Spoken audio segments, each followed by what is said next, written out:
Bonjour à tous, vous regardez sur le web le magazine qui décrypte l'actualité, même le week-end. Ensemble, nous allons refaire le point sur l'actualité brûlante de la semaine. Il sera question de l'Ukraine, de l'EPAC et des Oscars. C'est parti. Et avec nous ce week-end, Michel Tomman, bonjour. Bonjour. Ça faisait longtemps qu'on ne vous avait pas reçu. Vous êtes rédacteur en chef au sein d'i24 News. Merci beaucoup d'être avec nous.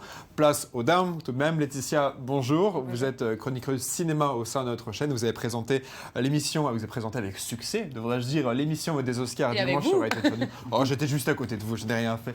Et Rudy Saada, bonjour. Bonjour. Vous êtes présentateur de la revue du web tous les matins sur d'i24 News.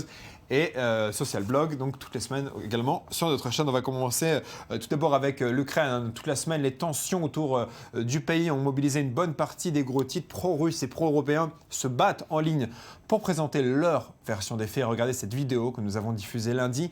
Il s'agit d'une compilation des séquences mises en ligne sur le compte YouTube d'Euromaidan. Alors vous allez voir, on y voit des manifestants chanter l'hymne national ukrainien dans la ville de Dnipropetrovsk, un jour à peine après que des militants ont hissé le drapeau russe.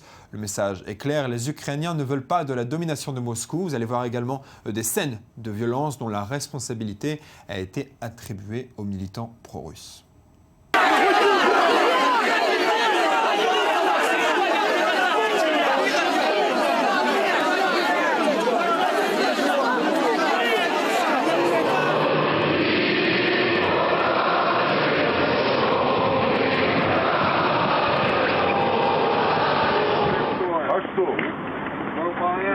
Я тоже выполняю. Моя машина, блядь. Машина части, блядь. БТР, государственная. Вы мирно? Уберите машину, все. Что, мое оружие вывезли? Ну, убрали отсюда. Оружие что вывезли? Нет. Выгружайте ящики и убирайте КАМАЗ.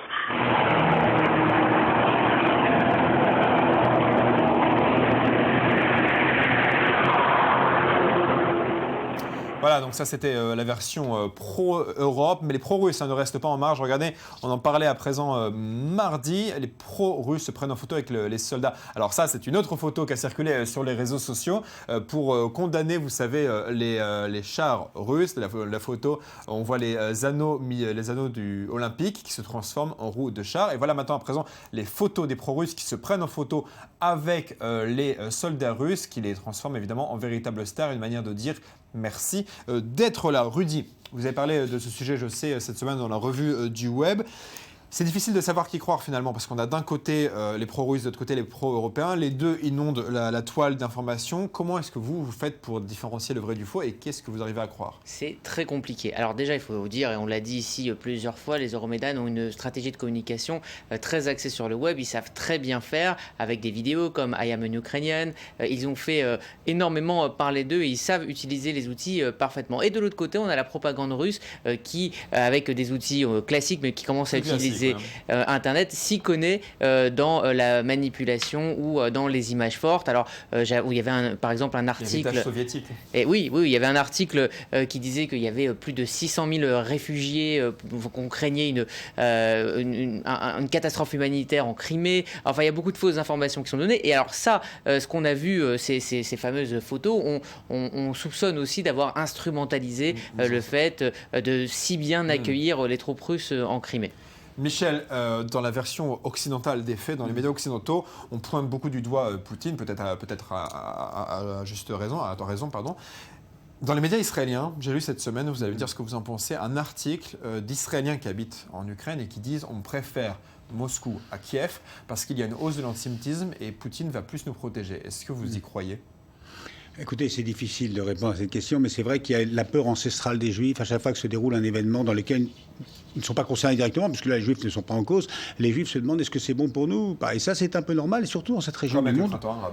Oui, et dans cette région du monde, en Ukraine, il n'y a pas seulement le fait qu'il y a des nationalistes qui sont parmi l'opposition, parmi le nouveau pouvoir.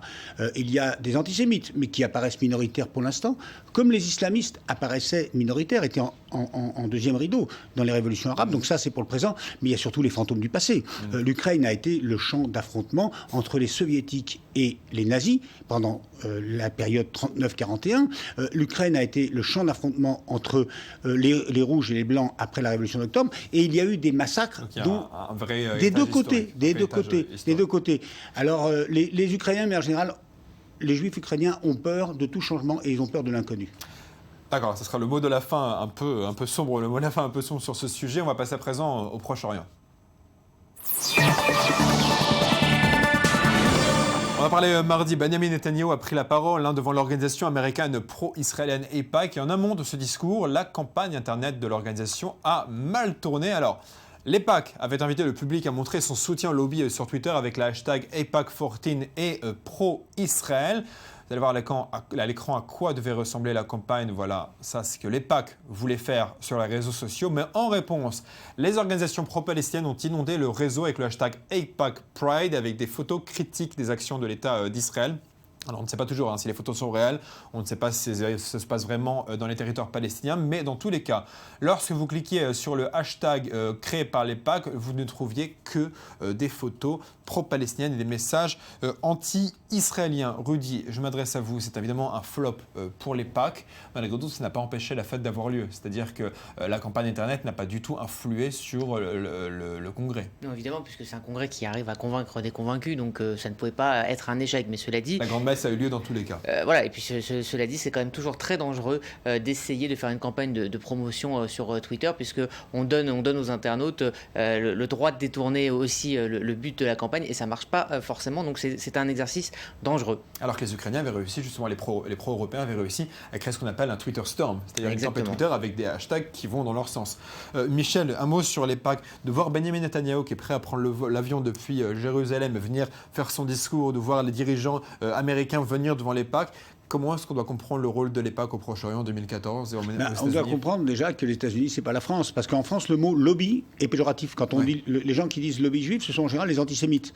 Et ça choque beaucoup les juifs. Parce qu'en France, le communautarisme n'est pas admis par la nation française, par la République française. Aux États-Unis, au contraire, il y a un lobby. Alors, c'est pas le lobby juif, c'est le lobby pro-israélien qui représente l'AIPAC, même si les juifs sont évidemment majoritaires. Mais il n'y avait pas que des juifs à cette réunion. Et c'est peut-être la différence avec la France, il y a des pro-israéliens militants aux États-Unis, notamment parmi les chrétiens évangéliques, qui ne sont pas juifs. C'est peut-être une différence avec la France, et c'est évidemment important.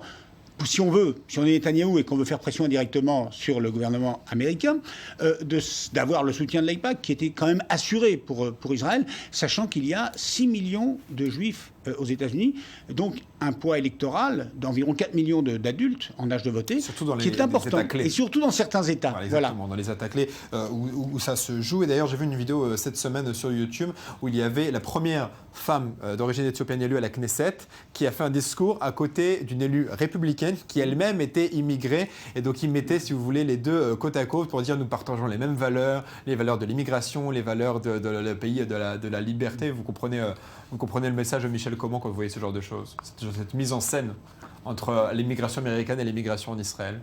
Je comprends qu'aux États-Unis, finalement, Israël n'est pas vu comme un État à part, mais comme un État qui ressemble à l'Amérique. Et il y a quand même une identité entre ces deux pays. N'oublions pas que l'Amérique a été fondée par des chrétiens protestants qui voulaient créer le nouvel Israël. Donc il y a une identité, il y a un rapport fort à la Bible, que l'athéisme est minoritaire aux États-Unis, contrairement à la France. 75% des gens croient en Dieu. Et donc il y a un rapport à Israël qui est un rapport qui n'est pas seulement dû à des intérêts stratégiques, à une identité de vue politique, qui est un rapport profond et identitaire. Et les Américains, je pense, en général, comprennent mieux Israël que les Français. Allez, on parle à présent un peu de culture. On va vous écouter, Laetitia, on parle des Oscars. Laetitia, les Oscars, c'était dimanche. Oui. On a parlé dans la nuit de dimanche à lundi. Dans la nuit de dimanche à lundi, on a parlé ensemble dimanche dans la journée. Vous avez fait la nuit blanche, vous avez continué le service sur i24 News.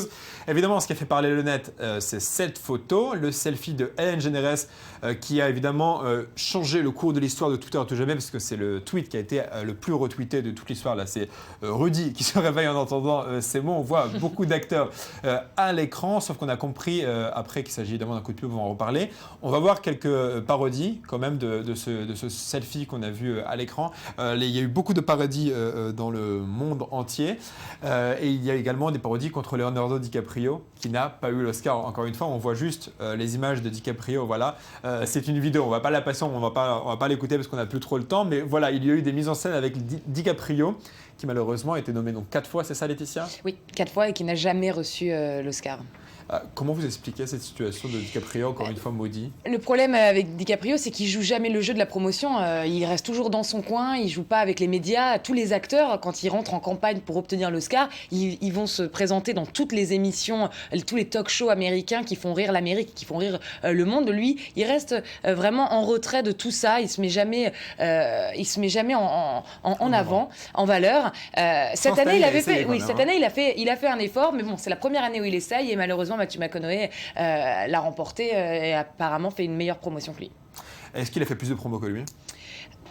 En termes de promotion, ça s'équivaut. Hein. C'est venir au talk-show, c'est tweeter, c'est... il a refait une scène du Titanic sur un plateau. Il a refait la scène du Titanic avec Jonah Hill sur le Saturday Night Live, qui est un des TV shows les plus regardés en Amérique. Donc il a vraiment joué le jeu, mais Matthew McConaughey était grand favori depuis le début. Un mot sur le coup de pub. On s'est rendu compte que le selfie, c'était une pub pour Samsung. Je crois que Rudy aussi en parlait. Vous me l'apprenez. La pizza, c'était un coup pour Coca-Cola, c'est ça? La distribution de pizza. C'est bien évidemment les Oscars, c'est le deuxième événement le plus regardé au monde. On s'imagine bien que c'est une aubaine pour toutes ces marques pour faire leur pub. C'est ça, Rudy, rien n'était laissé au hasard. Samsung et Coca-Cola, qu'en fait, ont payé. Mais ce genre de cérémonie, c'est réglé à la seconde près. Donc évidemment, chaque détail compte. Et ce qui est très drôle, c'est de savoir que l'animatrice avait tweeté avec son iPhone en coulisses des photos et donc se retrouve avec ce Samsung. Alors Samsung a un petit... Ils ont quand même fait une photo, bien attention, pour qu'on voit bien le Samsung derrière. Évidemment. Et surtout, ils ont récupéré le coup de pub, enfin, ce qui aurait pu être un bad buzz, finalement, en reversant $1 pour chaque partage. Donc finalement, Samsung a été assez généreux et a profité de ce coup de pub, mais qui vaut bien plus que les quelques millions de dollars donnés à une association caritative. Il y a eu beaucoup de caricatures. D'ailleurs, je crois que c'est votre image de la semaine. On la verra tout à l'heure, Laetitia, votre image de la semaine. Beaucoup de caricatures de tous les selfies dans le monde entier, Rudy. Oui. Y compris dans les médias. C'était évident. C'est-à-dire qu'une demi-heure après, on avait déjà les premières caricatures et la plus forte, c'est celle des Simpsons. En fait, c'est l'hommage ultime. C'est l'image de Laetitia. Attention, ne teasez pas. Regardez là. Vous avez déjà diffusé mon image de la semaine. C'est vrai que l'image de la semaine est apparue, mais je ne l'ai pas dit pour garder le suspense. Mais c'est vrai qu'il a eu vraiment d'images, même dans les médias du monde entier. Même I24 et 24 News, pardon, s'est prêté au jeu. Et le selfie avec 24 News a été repris ici et là. Alors, on va passer à vos images de la semaine parce que je sens qu'on a assez fait de bonnes annonces pour vos propres images. Donc, on va pouvoir les regarder. On passe aux images de la semaine sélectionnées par nos invités. Laetitia, votre image, donc on la regarde. Et voilà les Simpsons qui ont parodié donc le selfie de Hélène DeGeneres. On regarde ça tout de suite. On va le voir, voilà. Alors le voilà, ils sont tous à part. Ne cassez pas. Je sais pas, je sens que le plateau est en train. Je crois que Homer Simpson. Ouais, il se passe quelque chose avec le plateau. Donc voilà, Bradley Cooper qui piétine Homer Simpson. Ils sont tous les autres acteurs sont représentés en personnages de cartoon. Très bien fait d'ailleurs, surtout Hélène DeGeneres qui ressemble exactement à la version humaine. Oui, absolument. Et donc, c'est évidemment l'une des nombreuses parodies de ce selfie, probablement l'une des plus drôles. Michel, sur un ton un tout autre. Oui, on passe des Oscars à Oscar, autre vedette de la semaine, mais pour de tristes raisons, Oscar Pistorius, donc le célèbre athlète handicapé sud-africain, à son procès. Alors cette image est intéressante parce qu'elle montre un Oscar Pistorius accablé. Il y a d'autres images qui le montrent droit dans ses bottes, et donc le sens de l'image est évidemment intéressant parce que cette image, elle l'en fait un coupable, alors que les autres images montrent un homme qui veut se défendre et clame son innocence. Alors évidemment, au-delà de l'image, la question, moi, qui me trouble et qui m'interpelle beaucoup, c'est qu'effectivement, tout semble l'accuser. Et je crois qu'il faut toujours rappeler la présomption d'innocence. Mais tout semble l'accuser. Et si cet homme était coupable, est-ce qu'il pourrait jusqu'au bout porter un tel secret? Est-ce qu'il n'y a pas un moment où l'homme a besoin de craquer et de dire, voilà, jusqu'à présent j'ai menti, mais j'ai tué ma petite amie. Et donc là, il y a un mystère énorme. Il y a un mystère énorme qui est derrière cette photo, qui est le mystère des faits, de ce qui s'est vraiment passé. Car, je rappelle, il l'a tué. Vous pensez que les médias l'ont déjà condamné? Attends, il ne nie pas l'avoir tué. Le seul problème, puisque les faits sont là, le seul problème, c'est de savoir s'il l'a tué accidentellement ou s'il l'a tué intentionnellement. Et peut-être que la vérité est plus trouble. C'est-à-dire peut-être qu'il s'est convaincu qu'il l'a tué accidentellement, alors qu'il y avait une part d'intentionnel. Donc tout ça, on ne le sait pas. Il y a un mystère qui est évidemment fascinant. Et ce mystère, je pense qu'il est dans cette photo qui ne nous montre pas le visage de Pistorius. Rudy, votre image. Alors on l'a vu tout à l'heure, on va terminer avec ces anneaux olympiques qui se transforment en roues de chars. Voilà. Et c'est toute février et mars. Février et mars, une image énormément partagée sur Internet et qui très simplement nous montre le changement de ton entre le lyrisme des cérémonies d'ouverture et de clôture de Sochi avec cet argent dépensé pour refaire briller la Russie sur la scène internationale et finalement quelques jours plus tard, changement de ton et changement d'atmosphère et donc cette image est très forte. Simplement. Merci à vous trois d'avoir été là. Merci beaucoup Rudy Saada. Je rappelle que vous présentez Social Blog et la revue du web tous les matins. Merci beaucoup Michel d'avoir été avec nous, rédacteur en chef sur 24 News. Merci beaucoup Laetitia pour vos éclairages cinématographiques comme toujours. Passez un beau week-end. On se retrouve lundi pour de nouvelles informations en provenance du net. Passez un beau week-end. Bye. Vous me manquez déjà.